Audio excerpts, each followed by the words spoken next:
Bismillahirrahmanirrahim. Assalamualaikum warahmatullahi wabarakatuh. Alhamdulillahirabbil alamin, wassalatu wassalamu ala khairil anbiya'i wal mursalin wa ala alihi wa sahbihi ajma'in wa ala man sara ala nahjihi ila yaumiddin wa ba'd. Jamaah rahimani Allah wa iyyakum.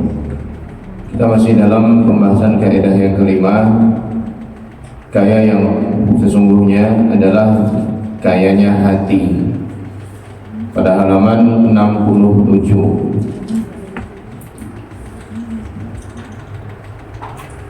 Beliau berkata pada paragraf kedua di halaman ini, siapa yang hatinya tidak bersandar kepada Allah, maka kemiskinan akan selalu menghantuinya.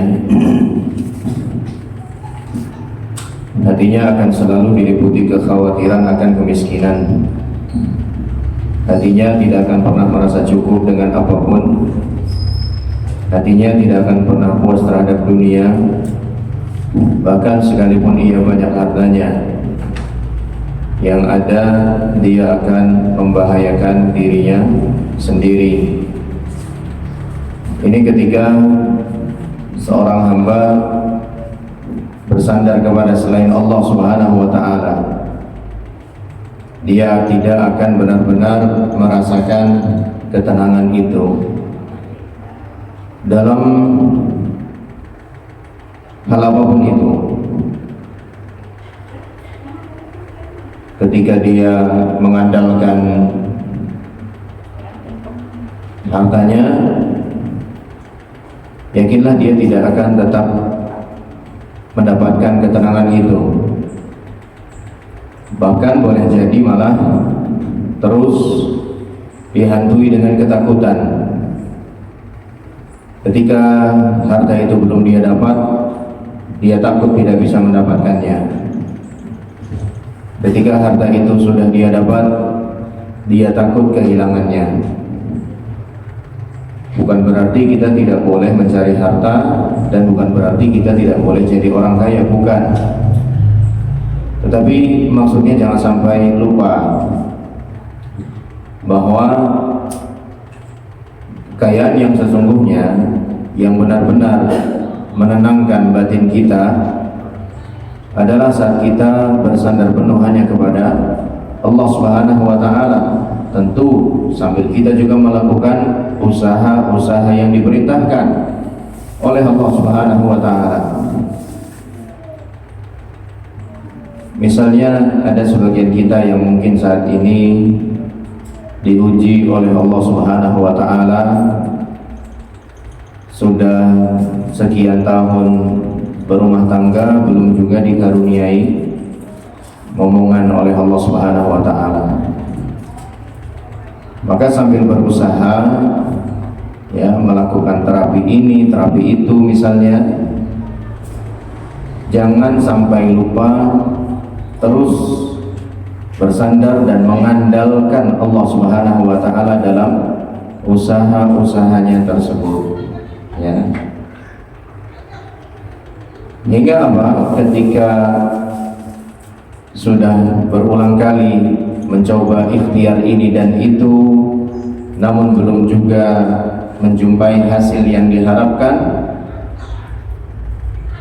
ia tidak akan berlarut dan dalam ketika harus bersedih, karena dia masih dalam koridor keyakinannya bahwa segala sesuatunya tidak lepas dari takdir Allah Subhanahu wa ta'ala. Walaupun mungkin ketika dia bercerita atau ditanya ada rasa sedih, itu wajar, itu hal yang manusiawi. Saya sudah ikhtiar sana, sudah ikhtiar ke sini, terapi sana, terapi sini, ya qadarullah masih belum juga. Sedih ada dalam hatinya, tetapi tidak membuat dia terus kemudian seakan menyalahkan Allah Subhanahu wa ta'ala. ya, hingga muncullah ucapan-ucapan yang tidak layak dikatakan oleh seorang muslim. Sudah semuanya, nggak ada yang ngaruh, percuma, macam-macam, ya, nggak begitu, ya. Tetap berusaha dan tetap meyakini bahwa segalanya ada di tangan Allah Ta'ala. Kalau kita bersandar kepada Allah, baik kita mendapatkan apa yang kita harapkan atau kita belum mendapatkan apa yang kita harapkan, yakinlah insya Allah kita pasti tetap ada di dalam ketenangan itu. Dan yakinlah Allah Subhanahu wa Ta'ala akan memberikan dan mempersiapkan hal yang lebih baik daripada yang kita harapkan, ya, hal yang lebih baik yang bisa kita dapatkan. Maka semestinya seorang hamba kita, maksudnya saya dan jamaah sekalian, terus berusaha untuk jangan sampai lupa mengandalkan Allah Subhanahu wa Ta'ala di dalam segala ikhtiar kita. Al-Imam Ibn Rajab Al-Hambali rahimahullah berkata, oleh karena itulah Imam Ahmad, Ibnu Uyainah, Ibnu Wahb dan sejumlah ulama mengatakan sesungguhnya kemiskinan yang dimana Nabi SAW berlindung kepada Allah darinya, maksudnya adalah kemiskinan hati. Apa doa Nabi SAW berlindung kepada Allah dari kemiskinan? Allahumma inni a'udzubika minal kufri wal faqr. Ya Allah, aku berlindung kepadamu dari kekufuran dan kefakiran. Namun dalam hadis yang lain, Nabi SAW berdoa kepada Allah, wahsyurni minal au fi zumrati al-masakin. Ya Allah, gabungkanlah aku nanti di akhirat bersama dengan kelompok orang-orang miskin, golongan orang-orang miskin. Kedua hadis yang mungkin oleh orang awam akan dipahami kontradiksi. Hadis yang pertama, Nabi berlindung kepada Allah dari kemiskinan, dari kefakiran. Hadis yang kedua, Nabi malah minta kepada Allah untuk dibersamakan dengan orang-orang miskin di akhirat nanti. Nah, ini penjelasan sebagai jalan tengah yang dibawakan oleh Imam Ibn Rajab, menukil perkataan imam-imam sebelum beliau. Yang dimaksud dengan kemiskinan dalam doa Nabi SAW, Allahumma inni a'udzubika minal kufri wal faqr, maksudnya adalah kemiskinan hati, bukan kemiskinan harta, bukan, ya. Kalau kemiskinan harta, Nabi SAW tidak berlindung darinya. Bahkan kita dapati Nabi SAW, ya, adalah orang yang hidup di dalam kesederhanaan, bahkan jauh di bawah sederhana, ya. Sebagaimana yang diriwayatkan tentang Umar radhiyallahu anhu yang masuk menjumpai Nabi SAW, kemudian Nabi di sana sedang tidur dan Nabi melihat ke lemari makanan, ternyata tidak ada makanan di sana, yang ada hanya sekantung air minum saja. Kemudian Nabi tidur di alas tikar. Setelah itu Nabi pun terbangun, menyadari karena ada orang yang datang, dan ternyata Umar. Lalu begitu bangun, ternyata anyaman tikar itu membekas di kulit Nabi SAW. Umar pun menangis, ya. Dan Nabi SAW bertanya, ma yubkika ya Umar, apa yang membuat engkau menangis wahai Umar? Maka Umar mengatakan, ya, raja-raja Romawi, Persia dan lain sebagainya, mereka hidup di dalam kemewahan, kemegahan dan kenyamanan, padahal mereka orang-orang kafir. Sedangkan Anda hidup dalam kondisi seperti ini, padahal Anda adalah utusan Allah. Ya, bagaimana saya tidak menangis begitu? Maka Nabi SAW bersabda menenangkan Umar radhiyallahu anhu, Ya Umar, ama tarda an takuna lahu dunya wa takunu lana al-akhirah? Tidak relakah engkau wahai Umar, tidak puaskah engkau wahai Umar ketika dunia ini sekarang menjadi milik mereka, sementara nanti yang akan menjadi milik kita adalah negeri akhirat.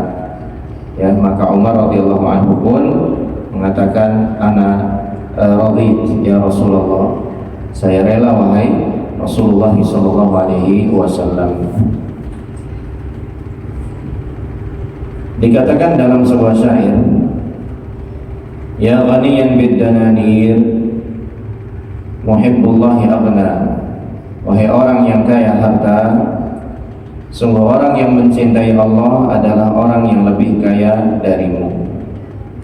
Dan Nabi sallallahu alaihi wasallam juga pernah bersabda, laisal ghina an kathratil 'arad walakinnal ghina ghinan nafs. Kekayaan yang sesungguhnya bukanlah dengan banyaknya perbendaharaan. Ini terjemahnya kok seperti ini. Laisal ghina an kathratil 'arad, diterjemahkan sesungguhnya kaya yang sebenarnya hanyalah kaya hati. Ini terjemahan untuk potongan yang kedua setelah koma ini.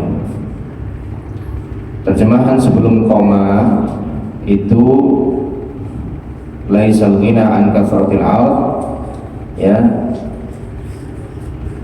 kekayaan yang sesungguhnya itu bukan tentang banyaknya perbendaharaan harta.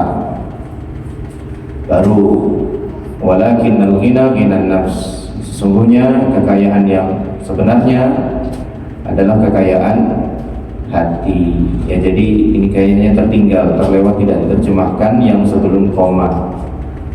Terjemahannya laisal ghina an kasratil 'arad, kekayaan yang sesungguhnya itu bukanlah dengan banyaknya harta, walakinnal ghina ghina an-nafs.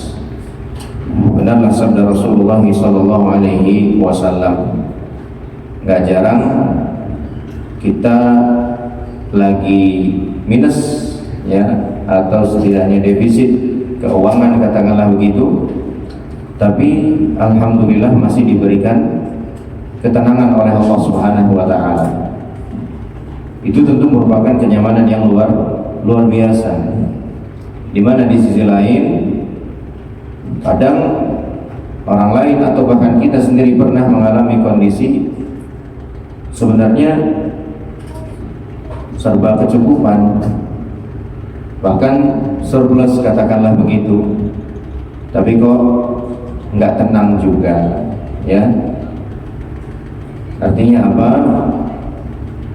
Yang membuat kita tenang sesungguhnya atau membuat kita kaya sesungguhnya adalah ketenangan di dalam batin kita. Ketenangan di dalam batin kita. Makanya di dalam Islam ini banyak perkara-perkara yang disyariatkan oleh Allah Subhanahu wa taala agar menenteramkan batin, agar menenangkan batin, ya. Berzikir, ya, kepada Allah, menghadiri majelis ilmu, ya, menikah misalnya juga, ya, apa kata Allah, wa ja'ala bainakum litaskunu ilaiha wa ja'ala bainakum mawaddatan wa rahmah, ya, dan lain sebagainya. Artinya sekian banyak ayat-ayat atau hadis-hadis itu yang menganjurkan kita melakukan ini, melakukan itu, lakukan ini, lakukan itu, agar tenang, agar tentram, agar damai. Itu berarti menunjukkan bahwa ketenangan batin memang sangat vital sekali bagi keselamatan dan kebahagiaan seorang hamba, ya. Benar-benar sangat penting sekali bagi seorang hamba. Sesungguhnya hakikat kaya hati itu adalah ketika seseorang hanya bergantung kepada Allah saja, sedangkan hakikat miskin hati adalah bergantung kepada selain Allah.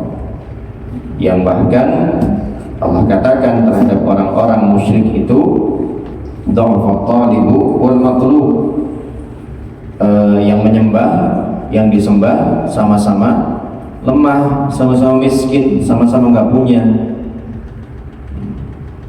Itulah orang miskin yang sesungguhnya ketika dia bersandar bergantung kepada Allah. Bahkan terhadap orang muslim pun hal semacam ini bisa terjadi. Ketika dia sudah bersandar bergantung kepada selain Allah, tidak mustahil dia juga jadi orang yang miskin hati. Makanya Syekh Muhammad bin Shalih Al-Utsaimin rahimahullah ta'ala menasihati para pegawai yang mengandalkan pemasukannya ya pada gaji bulanan. Beliau ingatkan jangan sampai kalian itu bersandar kepada gaji-gaji kalian itu, jangan sampai. Itu hanya wasilah saja agar kalian bisa memenuhi kebutuhan hidup kalian. Ya, tetaplah bersandarnya kepada Allah Subhanahu wa ta'ala. Jangan sampai salah mengalamatkan tawakal kita yang mestinya kepada Allah, malah dialamatkan kepada selain Allah Subhanahu wa ta'ala. Jika Allah menjadikan seseorang kaya hatinya, maka ibadahnya kepada Allah akan baik. Ia akan memutus kebergantungannya kepada selain Allah. Ia tidak akan mencari-cari selain Allah. Ia akan merasa puas hanya dengan Allah. Ia akan bersandar hanya kepada Allah dan merasa tidak nyaman dari hal-hal yang bisa memutusnya dari Allah Subhanahu wa ta'ala. Ini kalau seseorang sudah Allah kayakan hatinya, mau berada di tempat atau kondisi apapun dia tetap merasa tenang. Syekhul Islam Ibnu Taimiyah rahimahullah ta'ala ketika di penjara oleh penguasa yang berkuasa saat itu, beliau berkata, ma fa'alu bi a'dai, apa sih yang mereka inginkan terhadap diriku? Sajanuni fasijni ma'allahi khulwah, mereka memenjarakanku, padahal ketika aku berada di penjara aku justru bisa lebih tenang berduaan dengan Allah Subhanahu wa ta'ala. Wa in qataluni faqatli syahadah, kalau mereka membunuhku, aku berharap kematianku itu adalah mati dalam kondisi syahid. Wa in nafauni fanafyi siyahah, tapi kalau mereka mengasingkanku ke satu tempat yang tidak aku tahu dan entah berantah di mana tempat itu, maka itu bagiku seperti sebuah rekreasi. Ya. Jadi subhanallah, apapun yang dialami tetap tidak mengurangi atau tidak mengganggu kedamaian hati yang sudah dimiliki ketika memang hamba tersebut sudah dijadikan kaya hatinya oleh Allah Subhanahu wa ta'ala. Makanya hafalkan doa yang sudah kita lewati di pekan lalu atau pekan sebelumnya, ya, Allahumma kfini bihalalika an haramik wa aghnini bi fadlika amman siwak. Ya, ini harus hafal, ini harus hafal, terutama ketika hati sudah mulai condong kepada selain Allah Subhanahu wa ta'ala. Yang sekarang mungkin lagi bangun bisnis misalnya, atau lagi bagus-bagusnya bisnis dia, tetap baca doa ini supaya nggak tergelincir hatinya bersandar kepada selain Allah Subhanahu wa ta'ala. Allahumma kfini bihalalika an haramik wa aghnini bifadlika amman siwak. Ya Allah, jadikanlah aku cukup dengan pemberianmu yang halal dari yang haram-haram. Ya, artinya jangan sampai aku tertariklah begitu dengan perkara yang engkau haramkan, padahal engkau sudah memberikanku perkara yang halal. Wa aghnini bi fadlika amman siwak, dan jadikan aku merasa cukup terhadap dirimu saja dari yang selainmu, dari yang selainmu. Jalan satu-satunya agar hati menjadi kaya adalah dengan merealisasikan ibadah yang murni kepada Allah, yang mana itu merupakan bentuk penghambaan yang paling besar. Artinya memurnikan ibadah hanya untuk Allah Subhanahu wa Ta'ala saja. Apapun ibadah itu, bagaimanapun bentuknya, dipersembahkannya hanya kepada Allah, terutama ibadah-ibadah yang kaitannya dengan amalan-amalan hati, seperti tawakal, apalagi selain tawakal, roja, apalagi selain roja, khauf, ya, hal-hal semacam itu adalah merupakan amaliyah atau ibadah-ibadah hati yang berpotensi sekali tergelincir, ya, ditujukan kepada selain Allah Ta'ala. Jika hati telah merasa cukup dengan jenis kekayaan ini, maka ia tidak akan butuh jenis kekayaan yang lain, dan rasa malas dari hati akan hilang.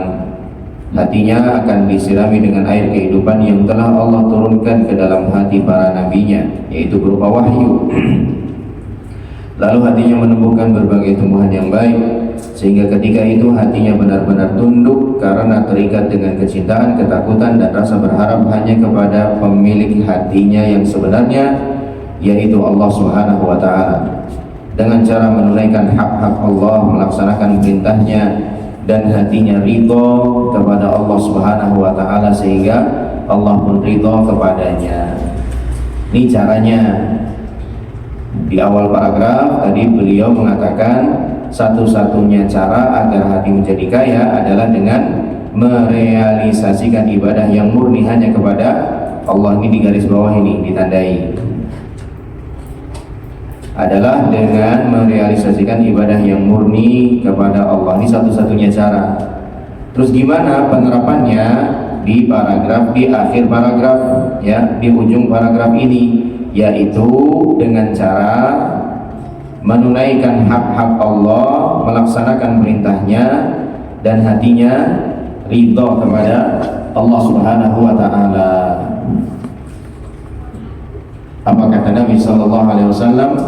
Zaqa ta'mal iman man radiya billahi rabba wa bil islami dina wa bi Muhammadin sallallahu alaihi wasallam nabiyya. Seseorang pasti akan merasakan indahnya, manisnya, nikmatnya keimanan. Kapan?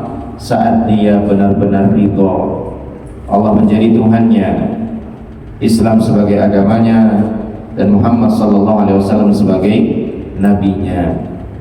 Ridho Allah sebagai Tuhan bukan sekedar mengakuinya saja, tetapi juga menerima segala hal yang menjadi ketentuannya, keputusannya Allah Subhanahu wa Ta'ala. Kalau mengaku saya siap dan saya ridho kok Allah sebagai Tuhan saya, ya, tapi giliran disuruh ini nggak mau jalani, disuruh ninggalin itu nggak mau ninggalin, mana katanya ridho Allah sebagai Tuhannya? Jangan cuma ngaku-ngaku doang, ya. Dibuktikan kalau kamu ridho Allah sebagai menjadi Tuhanmu, kamu harus tunduk terhadap segala aturannya, terhadap segala keputusannya. Ya, ibarat seseorang yang katakanlah tadinya belum berwarga negara Indonesia, begitu dia memutuskan untuk menjadi seorang WNI, dia harus tunduk terhadap segala aturan yang berlaku di Republik Indonesia ini, ya, mereka-mereka yang menjalani proses naturalisasi misalnya, kan harus tunduk, ya. Saat proses naturalisasi itu misalnya mereka disuruh pakai kopiah, ya pakai kopiah walaupun aneh, ya, tapi harus nurut. Mereka harus menghafalkan lagu Indonesia Raya, ya mereka hafalkan sebagai bentuk ketundukan, ya, meyakini menerima sepenuhnya Indonesia sebagai warga kenegaraan baginya. Nah, begitu juga ketika meyakini dan menerima Allah sebagai Tuhannya, harus tunduk terhadap segala ketentuan, keputusan, ketetapan Allah Subhanahu wa Ta'ala. Begitu juga ketentuan dalam Islam, begitu juga ketentuan di dalam atau dari Rasulullah sallallahu alaihi wasallam. Allah Subhanahu wa taala berfirman, ya ayyatuhan nafsul mutmainnah irji'i ila rabbiki radiyatan mardiyah. Wahai jiwa yang tenang, kembalilah kepada Tuhanmu dengan hati yang ridha dan diridhoinya, ridha dan diridhoinya, ya. Ini perkataan yang akan dijumpai oleh seorang mukmin yang akan meninggal dunia. Mukmin yang mendapatkan ridho dari Allah Subhanahu wa taala akan dipanggil dengan panggilan seindah ini, wahai jiwa yang tenang, ya ayyuhan nafsul mutmainnah irji'i, kembalilah, berpulanglah kamu, ila rabbiki radiyatan mardiyah, kembalilah kepada Tuhanmu yang menciptakanmu, yang menghidupkanmu, yang memberikan segalanya untukmu. Kembalilah kepadanya sekarang dalam keadaan kamu ridho, pasrah, rela, dan kamu juga diridhoi oleh Allah Subhanahu wa taala. Kita mohon kepada Allah Subhanahu wa taala, mudah-mudahan kita menjadi hamba yang mendapatkan kemuliaan ini, yang dipanggil kembali oleh Allah Subhanahu wa taala dengan panggilan yang mulia ini. Ya ayyatuhan nafsul mutmainnah irji'i ila rabbiki radiyatan mardiyah.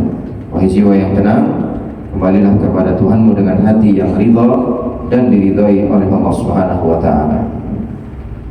Kemudian Nabi sallallahu alaihi wasallam adalah hamba yang paling kaya hatinya. Allah taala berfirman, wa wajadaka 'ailan fa'aghna, dan dia mendapatimu sebagai orang yang kekurangan, lalu dia menjadikanmu kaya.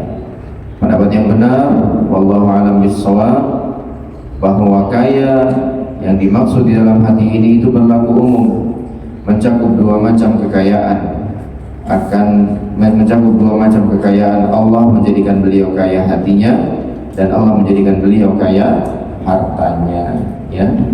Walaupun ketika Nabi SAW kaya harta itu, ya, tidak terus kemudian harta itu bertahan lama pada beliau SAW, melainkan pasti langsung beliau bagi-bagikan, ya, melainkan pasti beliau sedekahkan, dan beliau tidak meninggalkan harta sebagai warisan sebagaimana kebiasaan nabi-nabi sebelumnya. Beliau bersabda, innal anbiya alam yuwarithu dinaran wala dirhaman walakin warathu al-ilm. Sesungguhnya para nabi itu tidaklah mewariskan dinar, tidaklah mewariskan dirham. Satu-satunya yang mereka wariskan hanyalah ilmu saja. Dan Nabi SAW selalu meminta kepada Allah jenis kekayaan ini. Nabi SAW biasa berdoa, Allahumma inni as'alukal huda wat tuqa wal afafa wal ghina. Ya Allah, ya Tuhanku, sesungguhnya aku memohon kepadamu petunjuk, ketakwaan, dan kekayaan. Afafnya tidak diterjemahkan ini. Petunjuk, al-huda artinya petunjuk, at-tuqa artinya ketakwaan, al-ghina artinya kekayaan. Afafnya terlewat ini sepertinya. Afaf ini artinya kehormatan, penjagaan diri, ya, dijaga kehormatannya oleh Allah Subhanahu wa ta'ala. Yang dimaksud kaya di dalam hadis ini adalah kaya hati, yaitu merasa tidak butuh kepada manusia dan tidak menginginkan apa yang dimiliki oleh manusia. Ini sebagaimana penjelasan dari Imam An-Nawawi rahimahullahu ta'ala.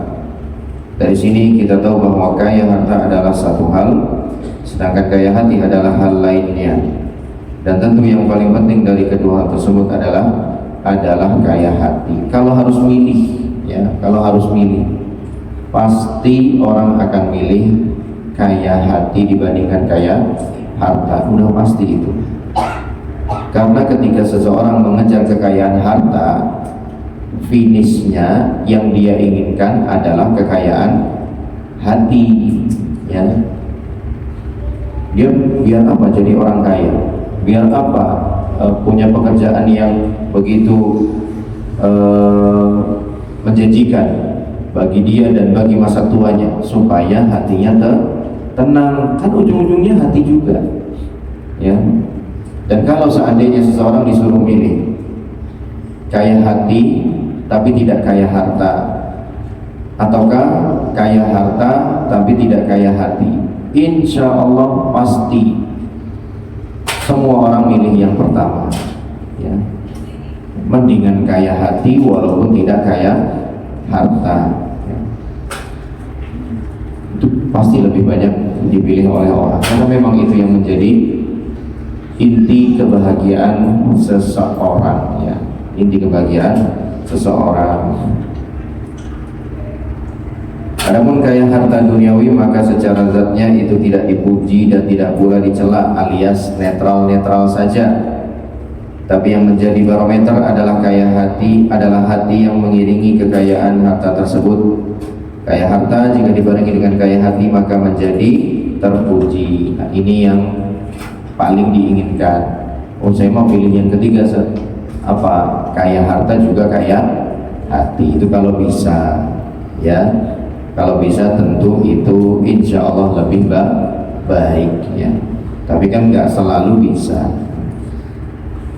Kalau dua-duanya bisa terkumpul antara kekayaan lahiriah dan kekayaan batin, maka tentu itu lebih baik. Sebagaimana Rasulullah SAW bersabda, "Ni'mal mal."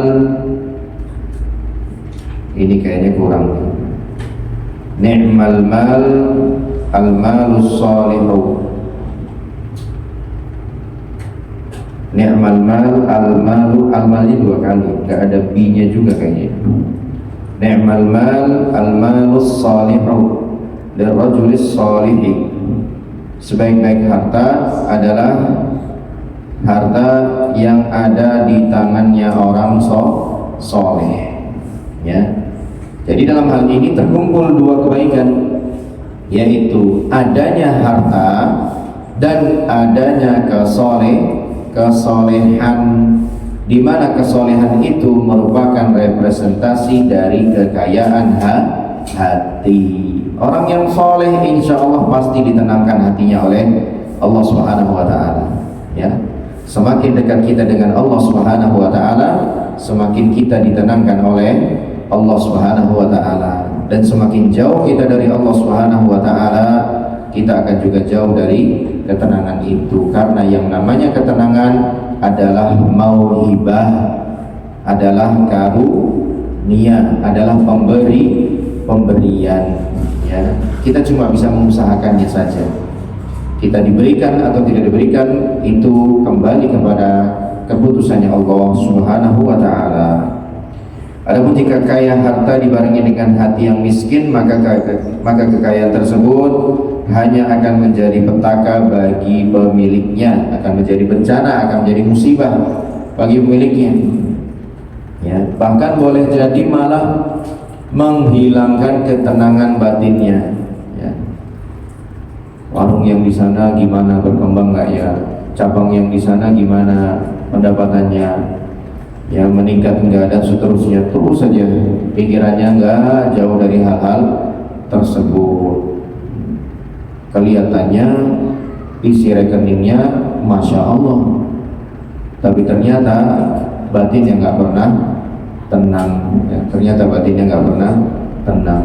Di sisi lain ada orang-orang yang mungkin pekerjaannya biasa saja, tapi waktunya tidur dia bisa tidur, ya. Wis nggak kepikiran sawahnya bakal gimana, tawakalnya wis tinggi banget sama Allah Subhanahu Wa Taala, ya. Sekarang ditanam, dirawat, ya, waktunya pulang ya pulang, sudah pasrahkan kepada Allah Subhanahu Wa Taala. Intinya jika Allah memberikan kepada seseorang karunia berupa hati yang kaya, maka kemiskinan apa yang ia takutkan, karena ia telah mendapatkan kekayaan yang luar biasa ini. Kekayaan dan kekayaan apalagi yang ia lewatkan sehingga ia harus memperhatikannya. Penutup, jika seseorang telah memiliki hati yang kaya, maka hatinya tidak butuh lagi kepada syahwat yang mendorongnya untuk melakukan hal-hal yang dilarang. Iya betul, ya. Kalau hatinya masalah duit aja, kalau hatinya udah merasa cukup itu bahasa Arabnya apa? Qanaah. Dia nggak akan ngelirik sama hal-hal yang haram, nggak akan, ya. walaupun kesempatan untuk mengambil uang yang haram itu terbuka, walaupun ya dia punya akses untuk mendapatkan uang itu, uang haram itu, ya, bahkan tidak akan ada yang tahu kecuali Allah Ta'ala, dia tetap tidak akan ya minat untuk mengambil harta haram itu. Kenapa? Karena hatinya sudah merasa kaya, hatinya sudah merasa cukup, ya. Makanya mengapa terjadi banyak korupsi, kemudian pungli, ya, dari tingkat yang tinggi sampai tingkat yang rendah, itu karena satu ini masalahnya, salah satunya miskinnya hati mereka, ya. Apa aja dipungliin, subhanallah, sampai urusan bikin KTP, KK yang mestinya gratis, ya, dipungliin. Kalau mau cepat bayar 100.000 kan, ya, padahal ya memang seharusnya sehari 2 hari, ya, tapi dibikin seminggu 2 minggu gara-gara nggak mau bayar. Maka ribet urusan kalau hati itu udah miskin, mentalnya mental miskin, padahal sudah cukup tapi masih saja ya penasaran sama yang haram. Makanya Nabi SAW mengingatkan, wattaqus syuh fa inna syuha ahlaka man kana qablakum hamalahum ala an safaku dima'ahum wastahallu maharimahum. Dan berhati-hatilah, waspadalah kalian terhadap sifat syuh. Syuh itu kikir yang disertai dengan ambisi, ya, kikir disertai dengan ambisi. Sudahlah tidak mau menunaikan kewajibannya, dia malah merampas miliknya orang lain. Itu syuh namanya. Waspadalah kalian terhadap sifat syuh di dalam diri, karena sesungguhnya sifat itulah yang membuat umat sebelum kalian binasa. Sifat syuh atau sikap syuh itu membuat mereka saling menumpahkan darah dan saling menghalalkan hal-hal yang sesungguhnya diharamkan oleh Allah Subhanahu wa Ta'ala. Maka artinya tidak butuh lagi kepada syahwat yang mendorongnya untuk melakukan hal-hal yang dilarang dan berhenti dari mengerjakan hal-hal yang diperintahkan. Karena kemiskinan hati kepada syahwat adalah sebab ia berhenti mengerjakan hal-hal yang disenangi, dan juga berhentinya ia dari melakukan hal-hal yang disenangi adalah sebab kemiskinan hatinya kepada syahwat dan hanya kepada Allah tempat meminta pertolongan. Wallahu a'lam bishawab. Silakan jika ada yang ingin ditanyakan. Ayo Ustaz. Tafadhol. Yang pertama, bagaimana menjaga hati agar tidak terlena atau terhindar dari hal-hal yang kurang bermanfaat untuk dunia dan akhirat? Bagaimana cara menjaga apa tadi? Menjaga hati agar tidak terlena atau terhindar dari hal-hal yang kurang bermanfaat untuk dunia dan akhirat. Baik. Yang pertama, tidak ada cara yang paling ampuh dan efektif kecuali dengan berdoa kepada Allah Subhanahu wa Ta'ala, ya, banyak-banyak minta tolong kepada Allah Ta'ala. Nggak harus dengan bahasa Arab, kalau bisanya bahasa Indonesia ya bahasa Indonesia saja, ya. Tapi kalau bisa dengan bahasa Arab, maksudnya dengan kutipan ayat atau kutipan hadis, tentu lebih afdal. Rabbana la tuzigh qulubana ba'da idh hadaitana. Ya Allah, jangan kau palingkan hati kami, hatiku setelah engkau memberikannya petunjuk, ya. Sambil baca doa ini, sambil memahami dan sambil mendalami, hingga kita meminta kepada Allah secara lahir dan batin. Meminta keterangan batin juga harus dengan hadirnya batin, ya. Meminta keterangan batin juga harus dengan hadirnya batin, alias jangan cuma komat kamit saja di lisan, sementara hatinya dan pikirannya entah kemana. Ya, itu yang pertama, berdoa kepada Allah Subhanahu wa Ta'ala. Kemudian yang kedua, ya tentu dengan berusaha kuat mengetahui nas atau dalil yang menunjukkan, menjelaskan kepada kita bahwa kita harus menghindari hal-hal yang tidak bermanfaat. Misalnya sabda Rasulullah SAW, min husnil islamil mar'i tarkuhu ma la ya'ni. Sesungguhnya di antara tanda bagusnya, baiknya keislaman seseorang adalah dia meninggalkan hal yang tidak berguna bagi dirinya. Ya, kalau nggak berguna ya ditinggalkan. Ketika kita bisa meninggalkan hal yang tidak berguna itu menjadi tanda bagusnya, baiknya keislaman kita. Ya. Kemudian yang ketiga, dengan menyibukkan diri dengan hal-hal yang berguna tentunya. Ya. Al-Imam Syafi'i rahimahullah ta'ala pernah menyampaikan sebuah perkataan, an-nafs idza lam tushghilhu fit ta'ah syagalatka fi ma'siyah. An-nafs illam tushghilha fima yanfa'uk ashghalatka fima yadurruk. Ya, jiwa itu, diri ini, jika tidak kau sibukkan dengan hal ketaatan, dia pasti akan menyibukkanmu dengan kemaksiatan. Jiwa ini, diri ini, jika tidak kau sibukkan dengan perkara yang bermanfaat, pasti dia akan menyibukkanmu dengan perkara yang madharat.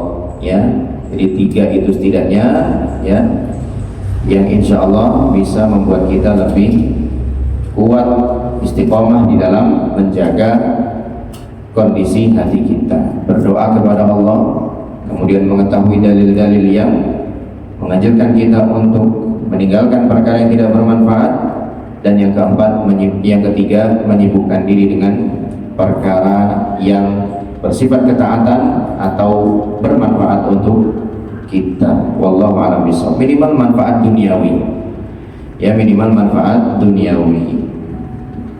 Ada dia mengupgrade dirinya misalnya, ya, skillnya atau apapun itu ada yang dikerjakan, ya, beberes rumah, ya, bersih rumah, itu hal yang manfaat. Nggak ketemu, ini udah, itu udah tidur, ya, tidur itu manfaat tidak manfaat, ya, tidur itu bermanfaat. Allah a'lam bishawab. Apa bedanya ruh dan hati serta jiwa? Bagaimana penerapan dalam kehidupan? Wallahu a'lam bishawab. Nanti coba Anda cari tahu dulu perbedaan antara ketiga hal tersebut, ataukah ternyata tiga-tiganya sama. Wallahu a'lam bishawab. Nanti insyaallah akan Anda cari tahu dulu. Kemudian yang ketiga ini nanti yang bertanya bisa menjelaskan, karena di sini disebutkan dituliskan doa Allahumma ini a'udzubika minal kufri wal fakri. Kemudian pertanyaannya yang doa Nabi, kumpulkan aku bersama orang-orang miskin, ada bertanda kurung miskin harta. Itu Ustaz. Maka ini silakan. Doa Allahumma ini a'udzubika minal kufri wal fakri. Fakri di sini kan miskin hati yang dijelaskan Ustaz. Doa Nabi, ya Allah kumpulkanlah bersama orang-orang miskin. Yang miskin yang doa kita dikumpulkan itu apa? Miskin harta, Ustaz. Oh iya, betul. Masya Allah, pertanyaannya bagus sekali, ya, berkenaan dengan yang tadi di halaman berapa ini? Halaman 67, ya, paling bawah, 67 paling bawah. Nabi SAW berlindung kepada Allah dari kefakiran. Ketika berlindung dari kefakiran berarti juga berlindung dari kemiskinan, ya. Sementara di sisi lain Nabi SAW berdoa kepada Allah agar dikumpulkan bersama dengan orang-orang miskin. Nah, kita kembali kepada hadis yang disebutkan di dalam halaman 67 ini. Nabi berlindung kepada Allah dari kemiskinan. Kemiskinan apakah yang dimaksud? Jawabannya kemiskinan hati, berdasarkan penjelasan dari Ibnu Rajab, membawakan ya penjelasan dari Imam Ahmad, Ibnu Uyainah, Ibnu Wahab dan seterusnya. Kemudian apa yang dimaksud dengan kemiskinan dalam doa Nabi yang kedua? Dan kumpulkanlah aku bersama dengan orang-orang miskin. Tentunya miskin harta. Kenapa? Karena kalau bersama dengan orang yang miskin hati, apa gunanya? Ya, apa gunanya dikumpulkan dengan orang yang miskin hati? Jadi jelaslah bagi kita bahwa yang dimaksud dengan kemiskinan di doa yang kedua adalah kemiskinan harta. Ditambah lagi dalam hadis yang lain Nabi SAW menyabdakan bahwa orang-orang miskin lebih dulu masuk surga dibandingkan orang-orang kaya. 500 tahun perbedaan antara keduanya. 500 tahun antara perbedaan antara keduanya. Mengapa? Salah satu sebabnya karena orang kaya banyak yang harus dihisab, diperhitungkan. Sementara miskin, ya, yang dihisab apanya? Sedikit. Kalau badan, nikmat sehat, orang kaya juga ada. Badan dan nikmat sehat, keluarga orang kaya juga ada. Satu-satunya yang tidak dimiliki oleh orang miskin dan itu dimiliki oleh orang kaya hanya harta. Nah, jadi orang kaya terganjal di situ. Nah, jelaslah bagi kita bahwa yang dimaksud dengan kemiskinan dalam doa yang kedua tadi adalah kemiskinan harta, bukan kemiskinan hati. Karena kemiskinan hati Nabi SAW berlindung kepada Allah darinya, ya. Kemiskinan hati Allah berlindung darinya. Namun harus dipahami juga bahwa hadis-hadis tentang fadilah atau keutamaan yang Allah akan berikan kepada orang miskin itu bukan berarti Islam menganjurkan kita untuk jadi orang miskin, bukan, ya, bukan, tidak sama sekali. Hadis-hadis tadi itu sebagai tasliyah, ya, hiburan dari Nabi SAW buat mereka-mereka atau kita-kita yang diuji oleh Allah SWT dengan kemiskinan itu. Gak usah berkecil hati. Kalau kamu sekarang misalnya kekurangan harta, ya, setidaknya kamu masih bisa hidup dengan tenang, sehat, anak-anakmu juga sekolah dan seterusnya. Dan kalau sampai pada akhirnya kamu dalam kondisi seperti ini terus, padahal kamu sudah berusaha, insya Allah kamu akan dapatkan fadilah berikutnya yang sudah menantimu di surga. Kamu insya Allah akan lebih dulu masuk surga dibandingkan ketika kamu mungkin jadi orang kaya, ya. Sekali lagi bukan berarti sedang menganjurkan kita untuk jadi orang miskin. Makanya ketika ditanya Al-Imam Ibnu Qayyim rahimahullah ta'ala, ketika ditanya manakah yang lebih afdol, seorang miskin yang sabar atau seorang kaya yang syukur, jawabannya ya yang paling bertakwa. Ya, yang paling bertakwa. Ada dua orang nih, satunya kaya sabar, kaya syukur, dan satunya miskin sabar. Mana yang paling afdol? Ketakwaan mereka nanti yang akan membedakan di hadapan Allah. Dua-duanya bagus. Yang miskin bersabar, yang kaya bersyukur, dua-duanya bagus. Tapi tentu pasti akan ada yang lebih bagus satu dari keduanya di hadapan Allah Ta'ala. Siapakah orang itu? Yaitu orang yang paling bertakwa. Dan penilaian ketakwaan itu bukan cuma dari dua sisi syukur dan sabar saja, tapi juga masih bisa dinilai dari sisi-sisi yang lain. Jadi kalau pertanyaannya yang dimaksud dengan kemiskinan di hadis yang kedua itu apa? Jelas kemiskinan harta. Wallahu a'lam bishawab. Cukup, Ustaz. Baik, alhamdulillah sampai di sini kajian kita. Insyaallah kita teruskan pada pertemuan berikutnya. Wallahu a'lam bishawab. Hadanallahu wa iyyakum ajma'in. Subhanakallahumma wa bihamdika asyhadu an la ilaha illa anta astaghfiruka wa atubu ilaik. Billahi taufiq wal hidayah. Wassalamualaikum warahmatullahi wabarakatuh.